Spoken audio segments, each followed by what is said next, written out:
El que tiene mis mandamientos y los guarda es el que me ama, y el que me ama será amado por mi Padre, y yo lo amaré y me manifestaré a él. La palabra fiel del Señor en el día de hoy está en Mateo capítulo 11, versículos del 11 al 14.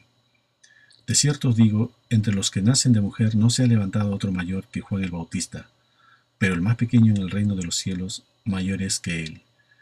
Desde los días de Juan el Bautista hasta ahora, el reino de los cielos sufre violencia y los violentos lo arrebatan, porque todos los profetas y la ley profetizaron hasta Juan.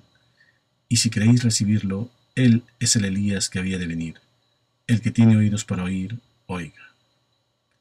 El texto al que vamos a enfocarnos en esta oportunidad está en el versículo 12 del pasaje que acabamos de leer, y que ha sido usado para justificar cierto tipo de violencia incluso en la labor misionera y evangelizadora de la iglesia física, y que la idea principal de los que lo usan así es de que para entrar y permanecer en el reino de Dios, el uso de la violencia es un factor importante, pues solo las personas violentas lo arrebatan, lo pueden hacer suyo o ser parte de él. Pero vamos a ver que esto no es cierto. Primeramente vamos a empezar en el versículo 11. De cierto os digo, entre los que nacen de mujer no se ha levantado otro mayor que Juan el Bautista, pero el más pequeño en el reino de los cielos mayor es que él. No es poca cosa lo que Cristo dijo de Juan el Bautista, de aquel que en cumplimiento de las profecías preparaba el camino delante de Jesús. Dice, entre los que nacen de mujer no se ha levantado otro mayor que Juan el Bautista. Lo interesante es que la Escritura no dice nada de que Juan el Bautista realizara un milagro, mas la grandeza del Bautista no estaba en las señales que le acompañaban, sino en las palabras que decía y en aquel a quien anunciaba. Siendo el más grande de los profetas habidos hasta entonces, Juan el Bautista no era un hombre de discurso políticamente correcto. No se andaba por las ramas y llamaba al arrepentimiento de pecados. Humanamente su final no fue idílico, decapitado para satisfacer los deseos de una mujer desvergonzada. Dice Marcos capítulo 6 versículo 25. Entonces ella entró prontamente al rey y pidiendo: quiero que ahora mismo me des en un plato la cabeza de Juan el Bautista. Pero para entonces Juan ya había realizado su misión, ya le había llegado el tiempo de menguar para que el Mesías creciera. Veamos ahora la segunda parte de este versículo 11. Pero el más pequeño en el reino de los cielos mayor es que él. Reflexionemos sobre esto. Jesús acaba de reconocer que hasta entonces no había nacido profeta igual al Bautista, pero el menor de los que son nacidos de nuevo en agua y en espíritu es mayor que él. Y es que solo en Cristo podemos llegar a ser hijos de Dios. Solo en Cristo está la gracia que nos limpia de todo pecado. Solo en Cristo está el Evangelio completo. Solo en Cristo está la verdad y la vida, porque Él en persona es la verdad y la vida eterna. Y nada de lo que haga el hombre, incluido el mayor de todos ellos, puede serle sombra a la obra del Verbo de Dios. Juan el Bautista era descendiente del primer Adán. Los hijos del reino somos descendientes del segundo Adán. 1 Corintios capítulo 15, versículo 47. Juan el Bautista pertenecía al antiguo pacto. Nosotros vivimos en el nuevo pacto, sellado con el cuerpo y la sangre de Cristo. Juan el Bautista anunciaba el reino de Dios. Nosotros somos el reino de Dios. Si en verdad vivimos dignamente, como verdaderos hijos de reyes y no como vulgares pecadores, que buscan la forma de ocultar o de justificar sus pecados en vez de anhelar el arrepentimiento verdadero. Ese que no solo llora por el mal, sino que, ayudado por el Espíritu Santo, derrota al pecado. Seguimos con nuestro texto principal en el versículo 12. Desde los días de Juan el Bautista hasta ahora, el reino de los cielos sufre violencia y los violentos lo arrebatan. Es importante llamar la atención respecto al sentido de la frase hasta ahora. Esta frase apunta al momento en que Jesús lo dijo, un momento en que las dos fuerzas, la luz y las tinieblas, entrarían en un verdadero conflicto espiritual. Vino Jesús, vino el Verbo. Dice Salmos capítulo 119, versículo 105. Lámpara es a mis pies tu palabra y lumbrera a mi camino. La lámpara no la utilizas cuando estás de día, sino cuando estás de noche. Ahora bien, debemos preguntarnos si la popular idea a la que hicimos referencia en la introducción de este mensaje se debe a una mala traducción en Mateo capítulo 11, versículo 12, o una mala interpretación de dicho pasaje. Son tres los elementos que son objeto del debate en la traducción de nuestro pasaje en cuestión. Primero, la palabra griega biasetai, del verbo biaso, que significa hacer o sufrir violencia. Segundo, la palabra griega biastes, que significa violentos. Tiene siempre sentido peyorativo. El verbo de la misma raíz denota aquí la acción de esos violentos, usar la violencia. Y la tercera, la palabra griega harpasousin, del verbo harpazo, que significa arrebatar, robar por la fuerza, raptar. Un texto que nos ilustra muy bien el sentido del verbo harpazo está en Mateo capítulo 13, versículos 19.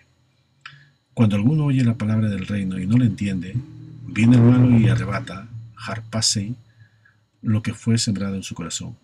Este es el que fue sembrado junto al camino. Pero lo que más sustenta la idea de que los que arrebatan el reino son los malignos es el contexto, es decir, el sentido del pasaje es el siguiente. Mientras el reinado de Dios era solo una promesa, como lo veremos después en los próximos versículos, Mateo capítulo 11, versículo 13, porque todos los profetas y la ley profetizaron hasta Juan, habla del pasado, fueron profecías. Todos estaban a favor, los justos e injustos, todos estaban de acuerdo con las profecías que decían que el Mesías vendría. Pero cuando llega la realidad y exige la enmienda, y se le puede llamar así enmienda, porque es la eliminación de un error o un defecto, como lo dice Mateo capítulo 3, versículo 2, y diciendo, arrepentíos, porque el reino de los cielos se ha acercado. También Mateo capítulo 4, versículo 17. Desde entonces comenzó Jesús a predicar y a decir, arrepentíos porque el reino de los cielos se ha acercado. En otras palabras, cuando llega la cesación de la injusticia, como lo había profetizado Isaías, capítulo 1, versículo del 16 al 17, lavaos y limpiaos, quitad la iniquidad de vuestras obras de delante de mis ojos, dejad de hacer lo malo, aprended a hacer el bien, buscad el juicio, restituid al agraviado, haced justicia al huérfano, amparad a la viuda. También Isaías capítulo 26, versículo 19. Tus muertos vivirán, sus cadáveres resucitarán, despertad y cantad, moradores del polvo, porque tu rocío es cual rocío de hortalizas, y la tierra dará sus muertos. También Isaías capítulo 29, versículo 18. En aquel tiempo los sordos oirán las palabras del libro, y los ojos de los ciegos verán en medio de la oscuridad y de las tinieblas. También Isaías capítulo 35, versículo 5. Entonces los ojos de los ciegos serán abiertos, y los oídos de los sordos se abrirán. Isaías capítulo 61, versículo 1. El Espíritu de Jehová, el Señor, está sobre mí, porque me ungió Jehová, me ha enviado a predicar buenas nuevas a los abatidos, a vendar a los quebrantados de corazón, a publicar libertad a los cautivos y a los presos abertura de la cárcel. Entonces, cuando llega lo real, lo verdadero, la gente impía e influyente se pone en contra y usa la violencia contra él. De hecho, Juan, el anunciador del reino, ya está en la cárcel. Mateo capítulo 11, versículo 2. ¿Y qué es la oposición a Jesús? Veamos Mateo capítulo 9, versículo 3. Entonces algunos de los escribas decían dentro de sí, este blasfema. También Mateo capítulo 9, versículo 11. Cuando vieron estos los fariseos dijeron a los discípulos, ¿por qué come vuestro maestro con los publicanos y pecadores? También Mateo capítulo 9, versículo 34.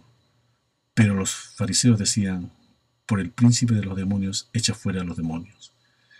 Mateo capítulo 12, versículo 14. Y salidos los fariseos tuvieron consejo contra Jesús para destruirle. Pronto se decidirá su muerte. El ataque contra el reino de Dios ha empezado y gente violenta quiere arrebatarlo, porque hasta Juan, los profetas y todos y la ley eran profecías. Pero la pregunta cabe, ¿quién es el violento que está detrás de toda esta gente? Repasemos un poco lo que le pasó a Job en Job capítulo 1, versículo 1. Job era un hombre perfecto y recto, temeroso de Dios y apartado del mal. Después Dios, para probar a Job, permitió que Satanás lo arruinara. Dice Job capítulo 3, versículo 6. Y Jehová dijo a Satanás, ¿no has considerado a mi siervo Job, que no hay otro como él en la tierra, varón perfecto y recto, temeroso de Dios y apartado del mal, y que todavía retiene su integridad, aun cuando tú me incitaste contra él para que lo arruinara sin causa? Respondiendo Satanás, dijo Jehová: piel por piel, todo lo que el hombre tiene dará por su vida. Pero extiende ahora tu mano y toca su hueso y su carne, y verás si no blasfema contra ti en tu misma presencia. Y Jehová dijo a Satanás: he aquí, él está en tu mano, mas guarda su vida. Ahora veamos cómo Job discierne que era el maligno el que estaba detrás de todo esto. Dice Job, capítulo 16, versículo 11: me ha entregado Dios al mentiroso, y en las manos de los impíos me hizo caer. Pero también Dios nos libra del maligno. Dice Job, capítulo 5, versículo 15: así libra de la espada al pobre, de la boca de los impíos y de la mano violenta. Satanás y sus demonios están detrás de los impíos. Así como Dios usa a sus hijos, Satanás también. Dice Job, capítulo 15, versículo 20: todos sus días el impío es atormentado de dolor, y el número de sus años está escondido para el violento. Dice Juan, capítulo 8, versículo 38: yo hablo de lo que he visto junto al Padre, y vosotros hacéis lo que habéis oído junto a vuestro Padre. ¿Cuál Padre? Le responde en el versículo 44 de este mismo capítulo: vosotros sois de vuestro padre el diablo, y los deseos de vuestro padre queréis hacer. Él ha sido homicida desde el principio, y no ha permanecido en la verdad, porque no hay verdad en él. Cuando habla mentira, de suyo habla, pues es mentiroso y padre de mentira. Bien conocemos lo que nos dice Efesios capítulo 6, versículo 12: porque no tenemos lucha contra sangre y carne, sino contra principados, contra potestades, contra los gobernadores de las tinieblas de este siglo, contra huestes espirituales de maldad en las regiones celestes. Por eso dice Job, capítulo 6, versículo 23: libradme de la mano del opresor y redimidme del poder de los violentos. Asimismo, cuando Jesús vino, empezó a liberar a las personas de los demonios. Veamos Marcos capítulo 1, versículo 26. Y el espíritu inmundo, sacudiéndole con violencia y clamando a gran voz, salió de él. También Marcos capítulo 9, versículo 20. Y se lo trajeron, y cuando el espíritu vio a Jesús, sacudió con violencia al muchacho, quien cayendo en tierra se revolcaba echando espumarajos. Y Marcos capítulo 9, versículo 26. Entonces el espíritu, clamando y sacudiéndole con violencia, salió, y él quedó como muerto, de modo que muchos decían: está muerto. Esta violencia empezó con el engaño de Satanás a Eva, luego a Adán. Dice Proverbios capítulo 10, versículo 11: manantial de vida es la boca del justo, pero violencia cubrirá la boca de los impíos. La otra palabra para violencia en el hebreo es cajamás, que significa injusticia, como en Génesis capítulo 6, versículo 11. Y se corrompió la tierra delante de Dios, y estaba la tierra llena de violencia. También Génesis capítulo 6, versículo 13. Dijo pues Dios a Noé: he decidido el fin de todo ser, porque la tierra está llena de violencia, a causa de ellos, y he aquí que yo lo destruiré con la tierra. Por esta razón Dios trajo el diluvio para terminar con todo ser viviente, excepto Noé y su familia, y los animales seleccionados en parejas. Veamos Génesis capítulo 7, versículo 13. En este mismo día entraron Noé, Sem, Can y Jafet, hijos de Noé, la mujer de Noé y las mujeres de sus hijos con él en el arca. Fueron 8 en total los que se salvaron, y era mucha gente lo que había, ya que desde Adán hasta el diluvio habían pasado un poco más de 1650 años. Pero la naturaleza caída ya estaba enraizada en el ser humano, y a través de Can, nuevamente la tierra se empezó a llenar de violencia. Dice Génesis capítulo 10, versículo 8. Los hijos de Can son Cus, Misraim, Fut y Canaán. Y los hijos de Cus, Seba, Javila, Sapta, Rama y Sapteca. Y los hijos de Rama, Seba y Dedán. Y Cus engendró a Nimrod, quien llegó a ser el primer poderoso de la tierra. La violencia crecía cada vez peor hasta llegar a Sodoma y Gomorra, tiempo en que vivía Lot. a quien los impíos los echaban, ciudad en donde nuestro Dios los quemó sacando brevemente a Lot. Dice Génesis capítulo 19, versículo 9. Y ellos respondieron, quita ya. Y añadieron, vino este extraño para habitar entre nosotros, y habrá de erigirse en juez. Ahora te haremos más mal que a ellos. Y hacían gran violencia al varón, a Lot, y se acercaron para romper la puerta. Así también hoy en día la violencia se ha apoderado de la tierra, no solo de la violencia explícita en las guerras, en las calles, con la delincuencia en los colegios, con violentos que matan a sus compañeros de clase, sino también en las murmuraciones, en los chismes, cuando se escucha en los buses, en el metro, en las micros, personas hablando mal de sus compañeros de trabajo, de sus vecinos, de sus esposos, dentro de los hogares, como cuando Amnón, uno de los hijos de David, violó a su hermana Tamar. Dice 2 Samuel capítulo 13, versículo 12. Ella entonces le respondió, no, hermano mío, no me hagas violencia, porque no se debe hacer así en Israel. No hagas tal vileza. Es decir, no solo entre los del mundo, sino también con los que Dios ha llamado. Dice Salmos capítulo 53, versículo 3. Porque extraños se han levantado contra mí, y hombres violentos buscan mi vida. No han puesto a Dios delante de sí. También Salmos capítulo 86, versículo 14. Oh Dios, los soberbios se levantaron contra mí, y con conspiración de violentos han buscado mi vida, y no te pusieron delante de sí. También Salmos capítulo 25, versículo 19. Mira, mis enemigos, cómo se han multiplicado, y con odio violento me aborrecen. Pero cuando el justo clama, cuando está en los caminos de Dios, nuestro Padre Celestial lo ampara. Dice 2 Samuel capítulo 22, versículo 3. Dios mío, fortaleza mía, en Él confiaré, mi escudo y el fuerte de mi salvación, mi alto refugio. Salvador mío, de violencia me libraste. También Salmos capítulo 71, versículo 4. Dios mío, líbrame de la mano del impío, de la mano del perverso y violento. También Salmos capítulo 140, versículo 1. Jehová, del hombre malo, guárdame de hombres violentos. Pero el fin del malo algún día llegará. Los hijos de desobediencia cosecharán lo que sembraron. Dice Job capítulo 21, versículo 19. Dios guardará para los hijos de ellos su violencia.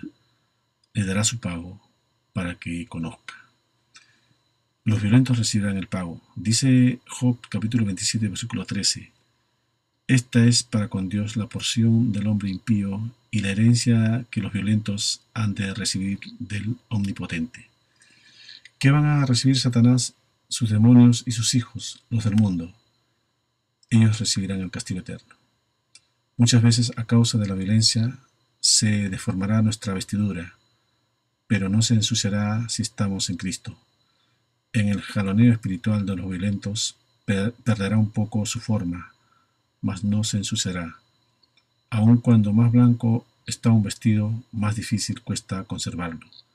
Más notoria va a ser cualquier leve mancha. Dice Job capítulo 30, versículo 18.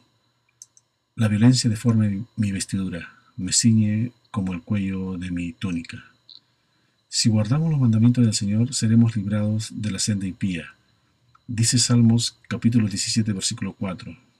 En cuanto a las obras humanas, por la palabra de tus labios, yo me he guardado de la senda de los violentos. También Salmos capítulo 18, versículo 48. El que me libra de mis enemigos, y aún me eleva sobre los que se levantan contra mí, me libraste del varón violento. Así como Colosenses capítulo 13, versículo 14, dice, y sobre todas estas cosas vestidos de amor, que es el vínculo perfecto. También los impíos tienen sus vestiduras. Dice Salmos capítulo 73, versículo 6. Por tanto, la soberbia los corona, se cubren de vestido de violencia. Los inconversos serán utilizados por su padre el diablo para hacernos la vida imposible. Mas los que confían en nuestro Padre Celestial clamarán y Él responderá, según Jeremías capítulo 33, versículo 3. Y dice Isaías capítulo 38, versículo 14, como la grulla y como la golondrina me quejaba, gemía como la paloma, alzaba en alto mis ojos. Jehová, violencia padezco, fortaléceme. Dice que padece violencia, es decir, no solo es externo el ataque, sino interno, en nuestros miembros. Dice el apóstol Pablo en Romanos capítulo 7, versículos 24 y 25. Miserable de mí, ¿quién me librará de este cuerpo de muerte? Gracias doy a Dios por Jesucristo, Señor nuestro. Así que yo mismo con la mente sirvo a la ley de Dios, mas con la carne a la ley del pecado. Esta lucha, este sufrimiento la tendremos hasta nuestra partida de esta tierra si Cristo no ha llegado antes. ¿Por qué? Dice Génesis capítulo 2, versículo 7. Y Jehová Dios dijo a la serpiente, por cuanto esto hiciste, maldita serás entre todas las bestias y entre todos los animales del campo. Sobre tu pecho andarás y polvo comerás todos los días de tu vida. ¿Y nosotros qué somos? Dice Génesis capítulo 3, versículo 19. Con el sudor de tu rostro comerás el pan hasta que vuelvas a la tierra, porque de ella fuiste tomado, pues polvo eres y el polvo volverás. Somos polvo. Por eso dice en el versículo que leímos, violencia padezco, fortaléceme. Dice Isaías capítulo 25, versículo 4.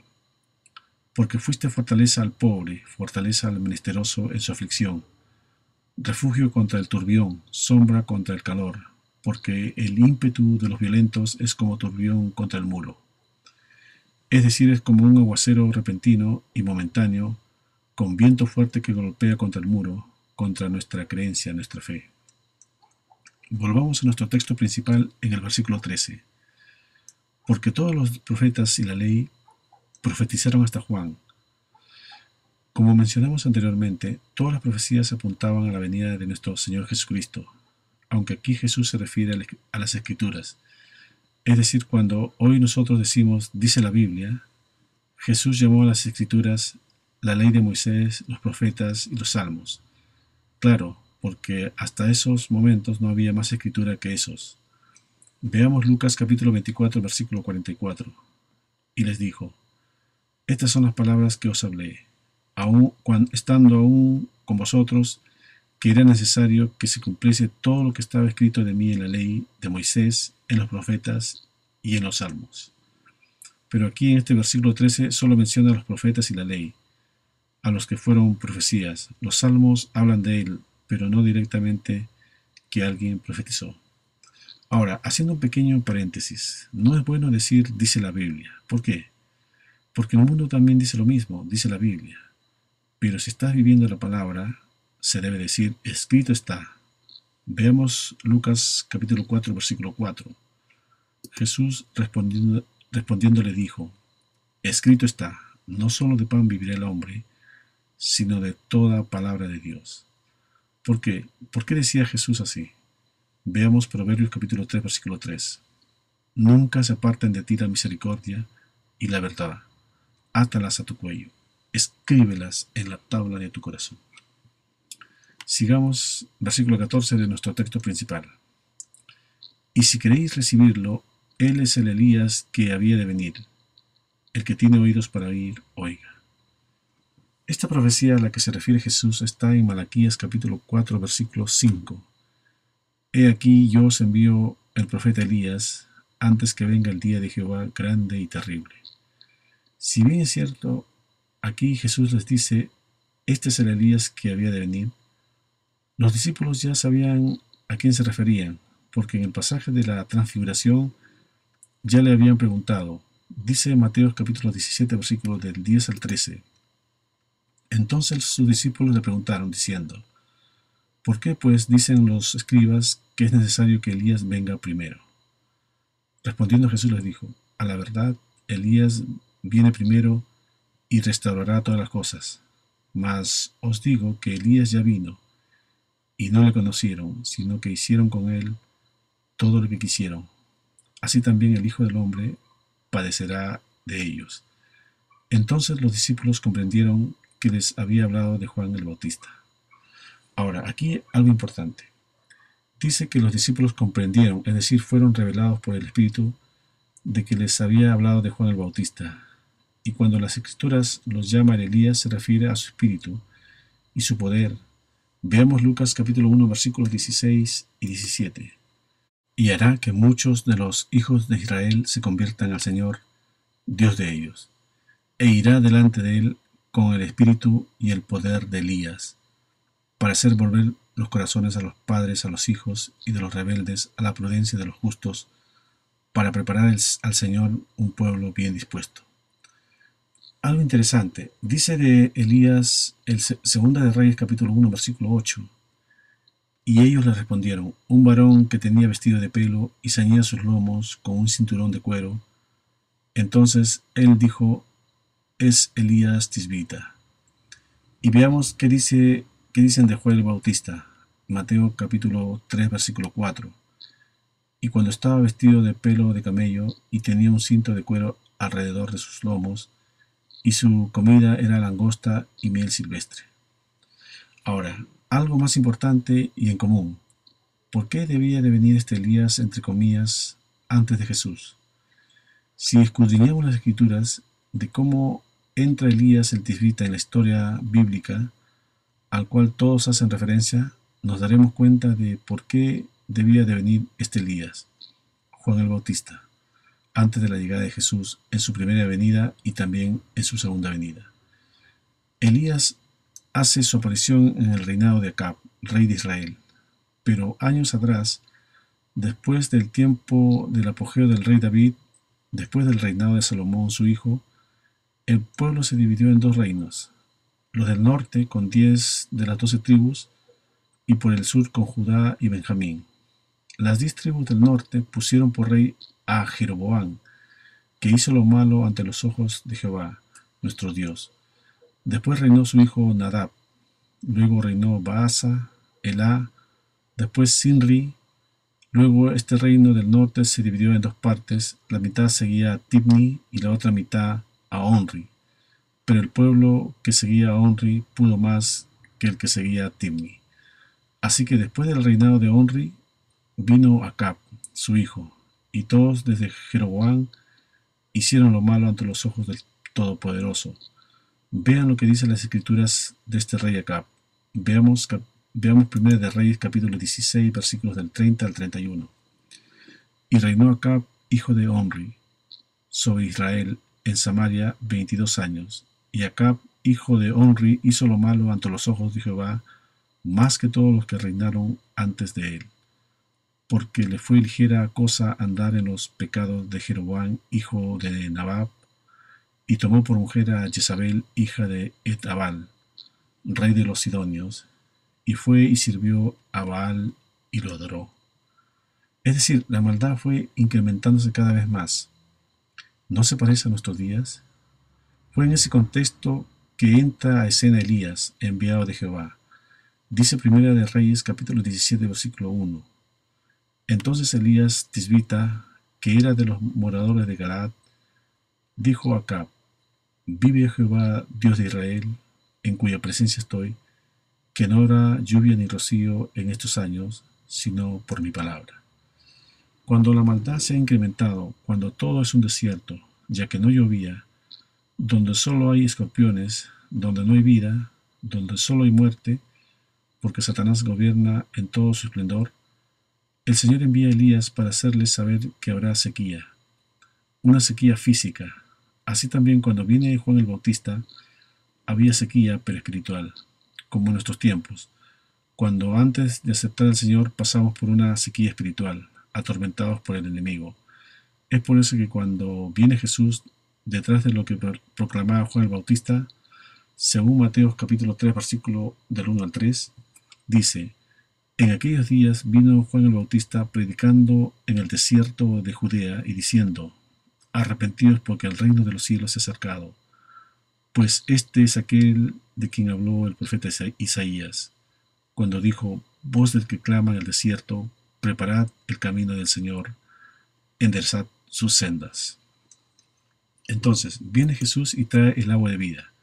Dice Juan capítulo 7, versículos 37 al 39. En el último y gran día de la fiesta, Jesús se puso en pie y alzó la voz diciendo: Si alguno tiene sed, venga y beba de mí. El que cree en mí, como dice la Escritura, de su interior correrán ríos de agua viva. Esto dijo del Espíritu que habían de recibir los que creyesen en él, pues aún no había venido el Espíritu Santo, porque Jesús no había sido aún glorificado.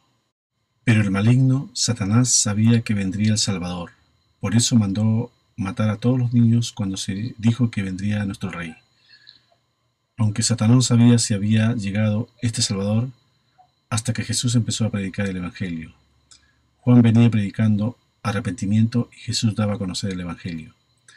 Dice Marcos capítulo 1 versículo 15, diciendo: El tiempo se ha cumplido y el reino de Dios se ha acercado. Arrepentidos y creed en el Evangelio.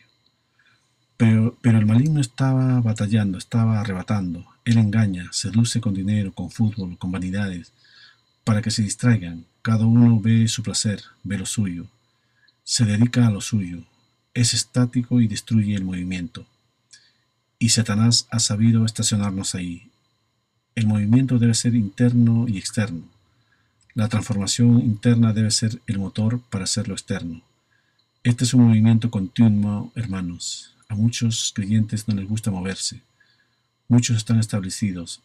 Ni se convierten, menos van a hacer la obra. Y si tienen renta, menos se mueven. Y los que no tienen nada dicen: cuando mis hijos estudien, cuando mis hijos se gradúen. Y hermanos, en este movimiento Jesús es radical. Él dijo en Lucas capítulo 9, versículos 59 al 62. Y dijo otro: Sígueme. Él le dijo: Señor, déjame que primero vaya y entierre a mi padre. Jesús le dijo: Deja que los muertos entierren a sus muertos, y tú ve y anuncia el reino de Dios. Entonces también dijo otro: Te seguiré, Señor, pero déjame que me despida primero de los que están en mi casa. Y Jesús le dijo: Ninguno que poniendo su mano en el arado mira hacia atrás es apto para el reino de Dios. El enemigo sabe quitarnos el movimiento, quitarnos la dinámica y disuadirnos de lo que hay que hacer. El Señor Jesús no les enseñó a sus discípulos a entrar en pleitos eclesiásticos. En cambio, hoy la gente se disgusta porque no cantan los himnos, la gente se disgusta porque no hacen la oración de una forma, la gente se disgusta por la música, la gente se disgusta por la barba y por la falda, y enseguida a formar otra iglesia física. La tradición, hermanos. Jesús no nos llamó a repetir la tradición. Jesús nos llamó a algo totalmente diferente. ¿Por qué? Y con esto terminamos. Dice 2 Corintios capítulo 10, versículos del 3 al 5. Pues que aunque andamos en la carne, no militamos según la carne, porque las armas de nuestra milicia no son carnales, sino poderosas en Dios para la destrucción de fortalezas, derribando argumentos y toda altivez que se levanta contra el conocimiento de Dios, y llevando cautivo todo pensamiento a la obediencia a Cristo. Amén.